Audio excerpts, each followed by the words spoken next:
History of the Idaho Eastern Railroad, Road of the Bannock Chief. The year was 1945. World War II had recently ended. The country was again beginning to prosper. In the small town of Rigby, in southeastern Idaho, the local funeral director, Adam Burdett Eckersell, known to his friends as Burdett or simply as AB, had just purchased the old Consolidated Wagon and Machine Company building and was remodeling it into his new location for Eckersell Funeral Home. Burdett was born in Rigby in February 1904. He was the son of Adam Eckersell and Rebecca Stevens.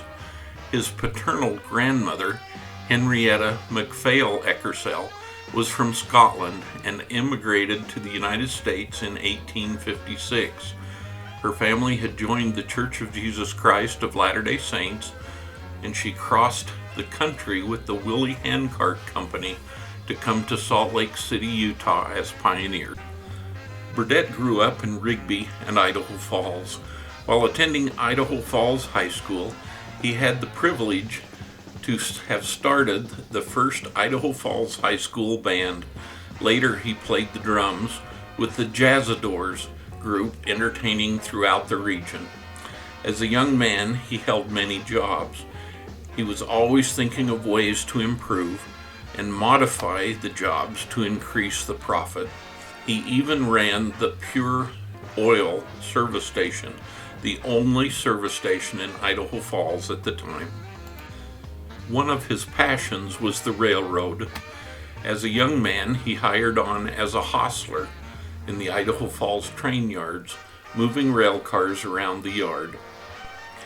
In 1923, at 19 years old, he married Pearl Thompson, a beautiful girl from Rexburg. She was only 18 when they married. He was an accomplished musician.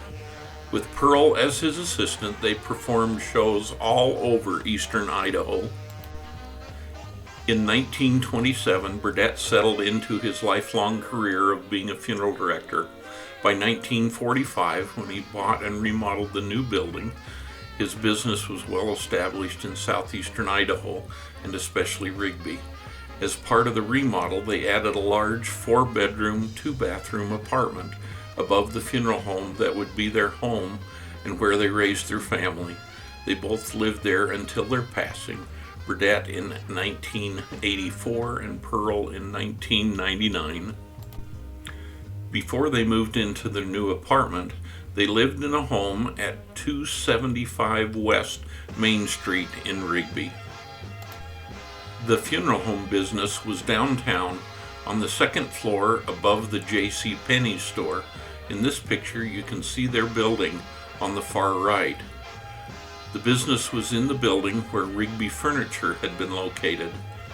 This picture was before J.C. Penney's moved to the first floor of the Rigby Furniture building. A sign on the front of the furniture store building read, "Flam and Eckersell. Furniture. Walk upstairs and save. Undertaking." Everyone laughed at the sign because they would read it stringing the words together to read, "Flam and Eckersell Furniture. Walk upstairs and save undertaking." While living at the home on West Main Street, Burdett had a model railroad. It was HO scale. That's 1/17 inch to the foot. One day he decided to increase the size of his layout by cutting a hole through the wall from the living room to the dining room to make a tunnel. Although nothing has been said in our family history about Grandma's reaction, I imagine it wasn't a positive response. As they remodeled the new funeral home, Burdett was drawn to the basement of the building. The building was built in the early 1900s and was heated by a large boiler fired by burning coal. To store the amount of coal needed, the boiler was in a large room that measured 24 feet by 48 feet. As part of the remodel, the boiler was converted to run on oil from a tank in the ground behind the building. That left the 24 by 48 room unused except for the boiler. Pearl's vision was to have a clothesline in the room to dry the clothes, since her laundry room was at the top of the stairs above that warm basement room. Burdett's vision was slightly different. He could see this large room housing his new model railroad. Of course, with a room that size, he could increase the size of his layout from HO to O scale, O scale being 1/4 inch to the foot. In this picture, you can compare the O scale Challenger engine to the HO scale caboose at the rear. Once the building remodel was complete, Burdett turned his attention to his new train room. The first thing he did was to design a completely new layout that would fit in the room. With very little design training, he began to draw plans for his new railroad. The first decision was what to call the new railroad. He decided on the name Idaho Eastern Railroad, Road of the Bannock Chief. He even designed a logo for his new railroad. His layout plan had to incorporate many things standard on a real railroad. All curves had to have outside elevation so the trains wouldn't roll off the track in a curve.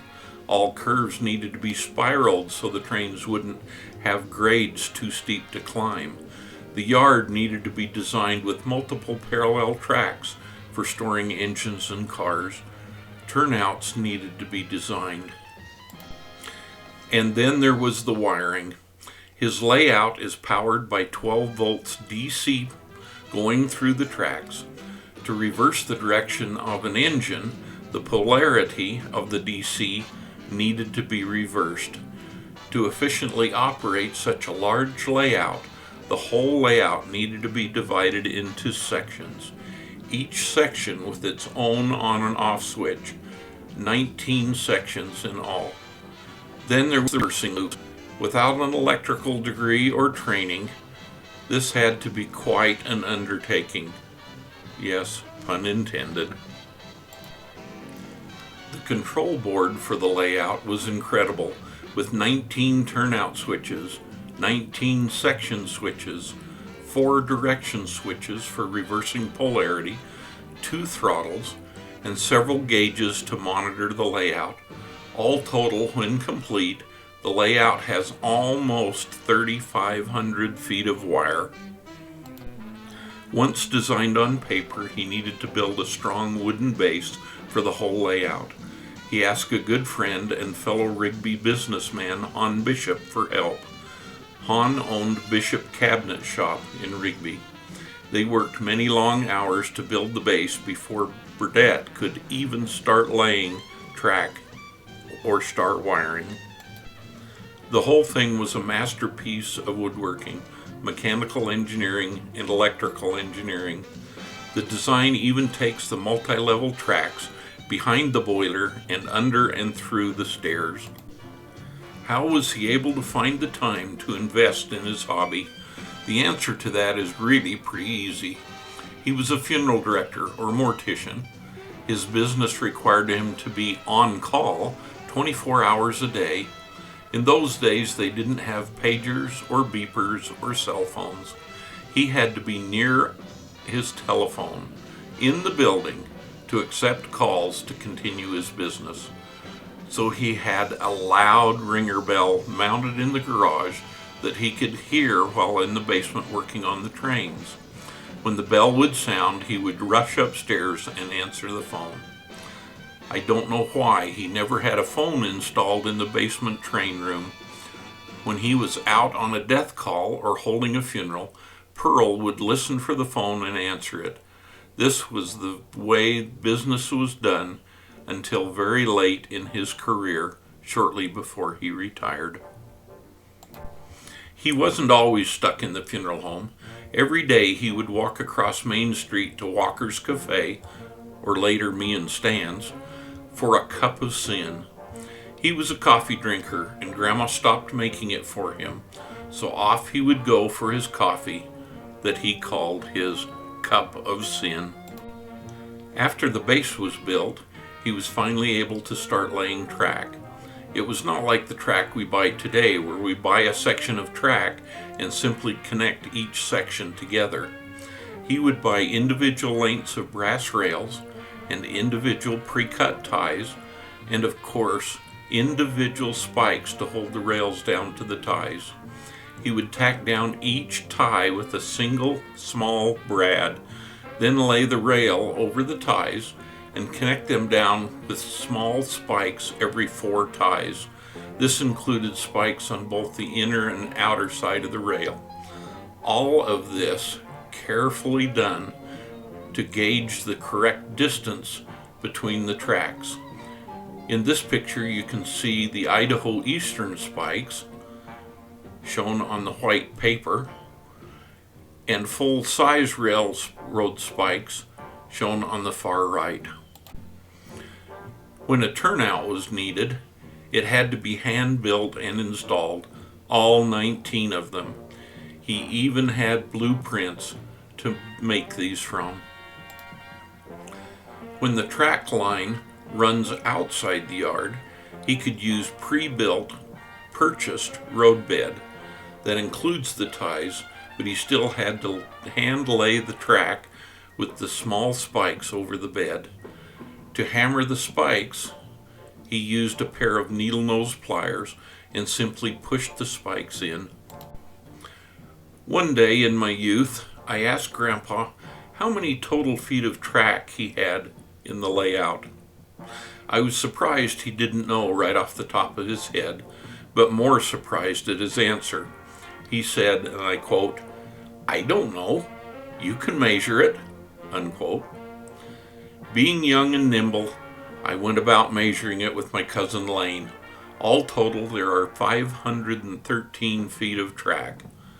There are 25 ties per foot and 25 spikes per foot. That totals 513 feet of track, over 12,000 ties, and over 12,000 spikes. As progress continued on the layout, track and electrical controls, I'm sure he got excited to have an engine and even cars on the layout. So while working on the track, he also started building engines and cars. There is a big difference between his engines and cars and those we have today. Today we would go to an online catalog, find an engine or car that we like, and order it. When it came, it would be completely assembled and ready to run. Not back then. Each engine or car was sold as a build-it-yourself kit.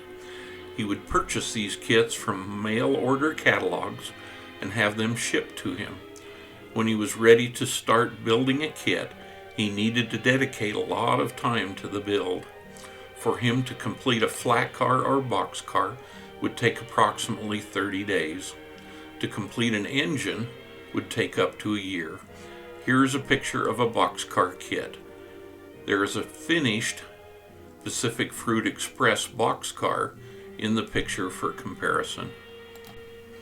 He always had a supply of unfinished kits ready to work on. He would order kits from catalogs when he saw one that interested him or was on sale at a good price. After his death, they found several $1,000s in bills hidden in one of the kit boxes. That must have been his mad money to be used on his railroad. For reference, he had over 15 engines and around 100 cars, or rolling stock as he called the cars. It's easy to see why it took him a lifetime to create his beloved hobby. This is only a few of the engines. One thing he realized early on as he built his layout was that the cement walls of the former coal room were pretty bare. He needed some scenery. So in about 1950, he hired the brother of the art teacher at Rigby High School to paint some landscapes to cover the cement walls. The man's last name was Cheney, and he was from Archer, Idaho. He started by asking Burdett what type of scenes he wanted. His answer was landscapes that he would recognize from his beloved Idaho.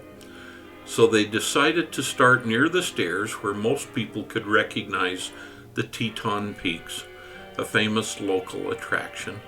Then, as it went around the room, Grandpa wanted the seasons to change and show all 4 seasons. As you go around the room, you see the sand dunes from the St. Anthony area. You see Bora Peak, the highest peak in Idaho. You see the Sawtooth Range and wilderness area of central Idaho in the winter. Grandpa used to say there are places back there, pointing to the mural, where only Indians have been. As you continue around the room, there are lakes depicting the many lakes of the Idaho backcountry. There are also snow-covered mountains and valleys reminding him of winter in Idaho. Finally, the mural goes back behind the boiler into a dark corner. He debated what to put back in that corner. He decided to put one of his favorite scenes, an Idaho sunset. It was the perfect ending to the Idaho scenery landscape murals. All of these were inspired from Burdett's many travels throughout Idaho in his private airplane. He was a pilot all of his life and awed by the beauty of Idaho and his hometown area. All total, the mural is 112 feet long, all hand-painted oil. Grandpa once said he enjoyed building track, building engines and cars, and running the trains, but would leave the scenery to his grandchildren. At the time, I thought he was joking, but later knew that he wasn't. In December 2020, my wife Janet and I decided to take on the task of putting some scenery over some bare areas of the layout. It is a lot of work. In 2021, his great-great-granddaughter, Sadie Muncy, started helping us with the scenery.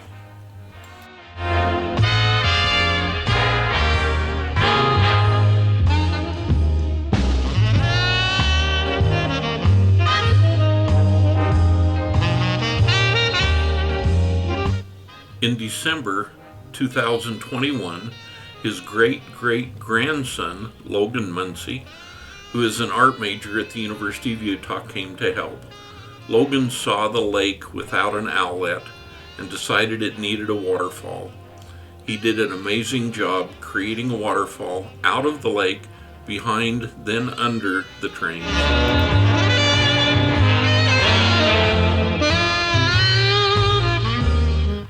Burdett did have some buildings that he also built for the layout.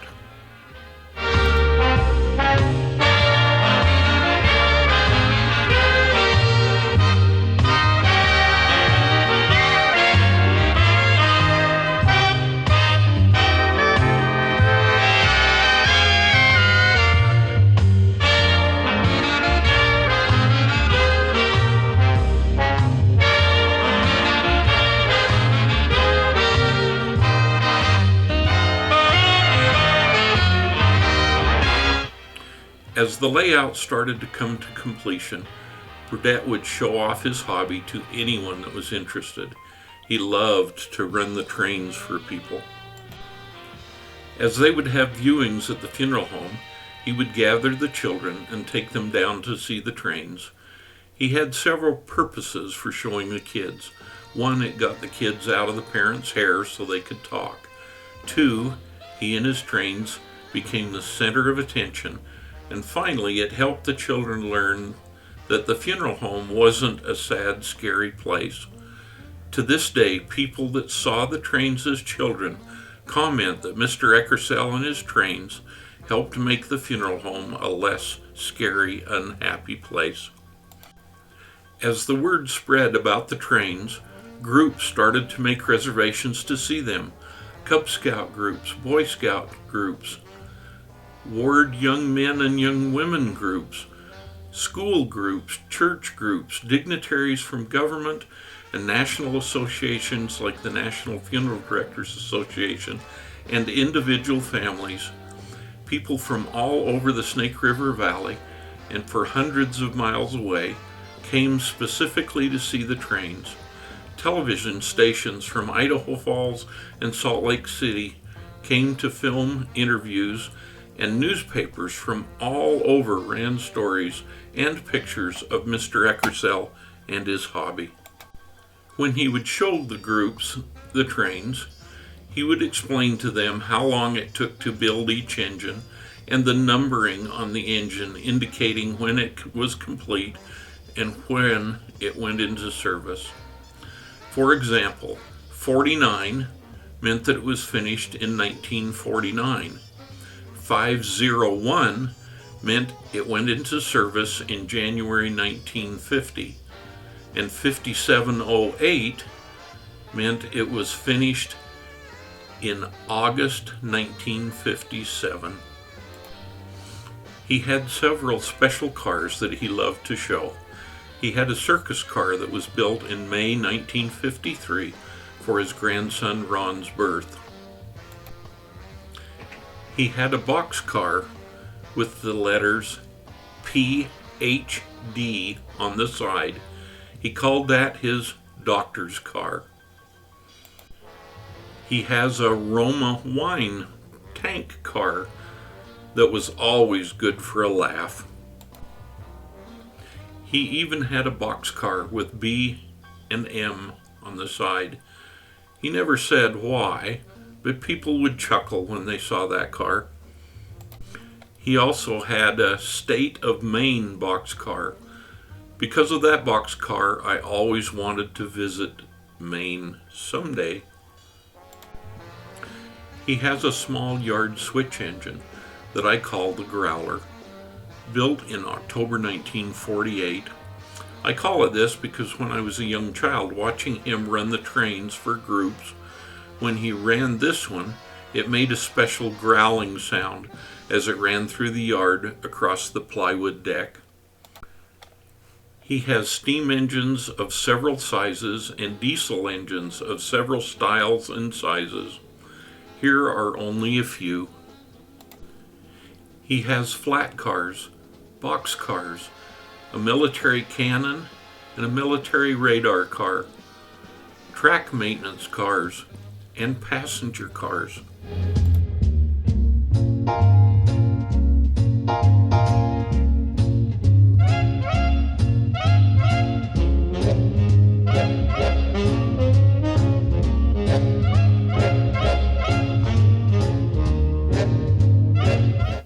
He has several cabooses. He would always ask people if the plural of cabooses is caboose. That made people think, then laugh. His personal favorite was a car he called his president's car. It's a short passenger car. He would tell people that he was the president of the Idaho Eastern Railroad and had his own private car. He would pick it up and show people in the windows where they could see where he left his hat sitting on a bench. He would show them a small window and tell them it was the bathroom, then quickly draw the car back and say, "Oh, I'm sorry, my secretary is in the shower." The largest engine he has is a replica of the Union Pacific Challenger. He was very proud of that engine, possibly because of its huge size, and he liked to show everyone how the front end is articulated just like the real thing because of the huge engine's size. He even has one engine that is a gear-driven logging engine, just like its full-size version. Early in the building of his layout, he figured out, with some help from an electronics friend, how he could send sound through the rails and pick it up with a speaker in the tender of an engine, through the same rails that carried the 12-volt DC power for the engines. This was in the 1950s, long before such a thing was available or possible. At first, he had a record player that played 78 RPM records of train sounds. Later, he recorded the records onto 8-inch reel-to-reel tapes to play the sound. People were amazed as he would start the sounds from a train he had parked way in the back of the layout, and you would hear the conductor announcing the train, and then the steam train start to move. He would time this train movement to the sound. As the train passed in front of you through the yard, you could hear the sounds close up. It was fun to watch people's faces as they first heard it. I'll never forget hearing this as the train started. Train number 22, the Rocket, now leaving San Francisco for Sacramento, Reno, Salt Lake City, Denver, Kansas City, Chicago, and points east. Sleeping cars only. Last call. All passengers please board at track 5. Over! Burdette had several signs posted around his layout, some for laughs and some more serious. As visitors would come, he would point out a couple of the more serious signs to make them aware that this wasn't just a child's toy train. Those read, "Caution, expensive stuff." Confucius say, "Visitor who keeps hands in pockets get invited again." A couple of the funny signs read, "Beware of low-leaping kangaroos." And on his workbench he had a sign declaring, "Genius at work." And, "My performance improves with age." And another sign that read, "College, 4 years of vacation between a boy's mother and his wife." And my favorite, "My job. I'm not allowed to run the train, the whistle I can't blow. I'm not allowed to say how fast the railroad train can go. I'm not allowed to shoot off steam nor even clang the bell, but let the damned thing jump the track and see who catches hell." He even joked that he had a couple horses that thought they could read. The sign, "Caution, expensive stuff," was meant to inform those viewing the trains that this isn't just a toy train set. One example is the Union Pacific Challenger. The kit was purchased in the mid-1950s for $196.50. The fully assembled kit at the time was $2,500. Currently, the engine and tender is worth between $5,000 and $7,000. I can't imagine how much he has invested in the trains over the years. Needless to say, today we consider them priceless. Sadly, as Burdette grew older, it became harder and harder for him to do the maintenance that the engines, track, control switches, and cars required. Burdette died in March 1984 at the age of 80. The train sat idle for many years, only a few being run as Burdette's son Bruce and grandson Lane would show them to groups. Parts became old and worn out, some parts almost impossible to find for replacement or repair. In December 2020, Burdette's grandson Ron Muncie decided to try and restore the trains to their prior glory, or at least get them running again.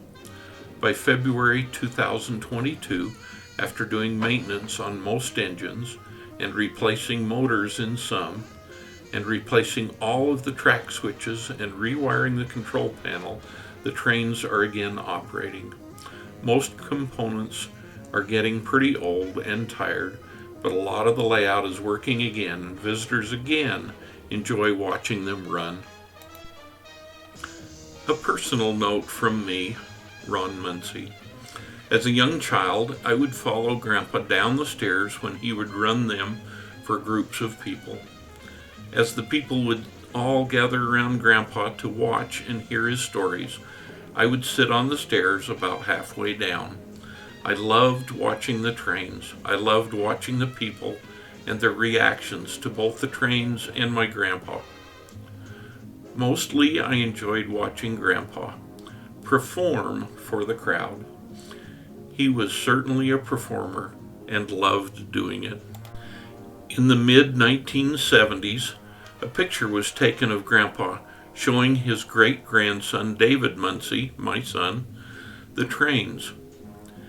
In 2022, David's daughter Sadie reenacted that picture, and here are the results.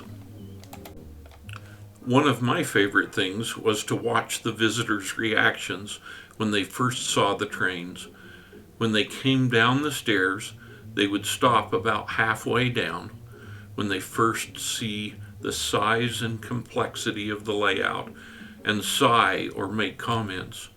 Now, as an old man showing and running the trains for groups of people, it is still my favorite thing to watch and hear their first response when they realize it is far more than they had in mind. When I try to explain or describe the trains to someone who hasn't seen them, it's almost impossible. People have the idea that it's like a train track around your Christmas tree. When they see it in person, they can't believe it is real. Now that I have spent many hundreds of hours working to restore the trains, I can't imagine the thousands and thousands of hours Grandpa spent creating and working on them, to say nothing about the incredible amount of money he must have spent on them. In addition to the trains, Grandpa had other hobbies. He was always serving others. He served on the Rigby City Council, then as mayor of Rigby, as county coroner for both Jefferson and Madison counties. He served as a state senator from Jefferson County, president of the National Funeral Directors Association and of the Idaho Funeral Directors Association, as a member of the Flying Farmers, and a member of several model railroading clubs, to only say a few. He was a commercial pilot and instructor and owned several airplanes. He would fly to Boise many times when he was a senator and then later as a lobbyist. They even flew to Acapulco, Mexico on vacation. Each year he would fly the winner of the Miss Jefferson County Beauty Contest to Boise for the Miss Idaho pageant. He also flew many sick or injured people to hospitals in Boise, Salt Lake, and elsewhere. With Pearl always by his side, they were very involved in civic and business organizations. It has been my privilege to do this for Grandpa and all of those that have seen and loved the trains, and all of those that never have seen them, but would like to. Someday the funeral home building will be sold or closed, or who knows what. I've been asked many times what will happen to the trains when that happens. And would I be sad about it? I have no idea what would happen to the trains in that case. Lane and I have talked about moving them, but the cost would be astronomical. Now, enjoy a few pictures of the trains, including this panoramic view of the layout.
After Burdett died, some of his buildings, engines, and cars were donated to the Rigby Farnsworth Museum and some other model railroad clubs. In a newspaper article about Burdett, the writer may have said it best when they wrote, and I quote, "His business was with the dead, but his life was a buoyant pulse of good cheer. Burdett Eckersall was a solid citizen, but what his many friends will remember and treasure was the fun he brought to them, how his droll humor would spoof the smug in the status quo. This jovial man usually had a story to tell, and he left you with a happy chuckle. You liked to see Burdett coming down the street and into your business. His special legacy was a happy nod, and that story which tickled you as he straight-faced the outrageous," unquote. As visiting groups see the trains run, he would always run trains of different types for them. Here are a few videos of trains he would run.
Here is a fun video with train sounds dubbed in.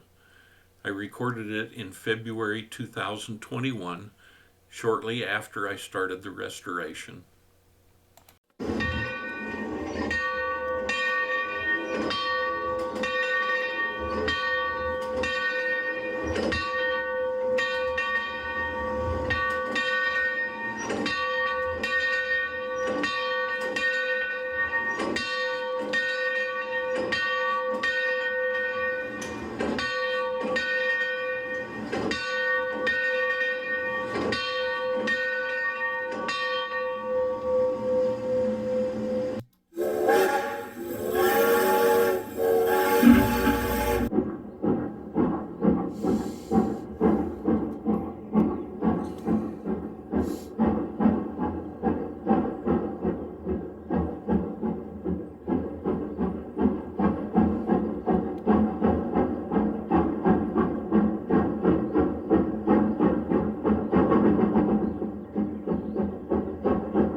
Finally, here is a train running the complete layout with a small camera mounted on the front of the engine.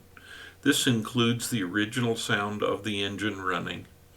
It was recorded in November 2021 after many hours of maintenance to get them running like they did back in the beginning.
Thanks, Burdette and Pearl Eckersell, my grandfather and grandmother, for all the memories and fun times. They will continue for a long time as people can now watch the trains run again.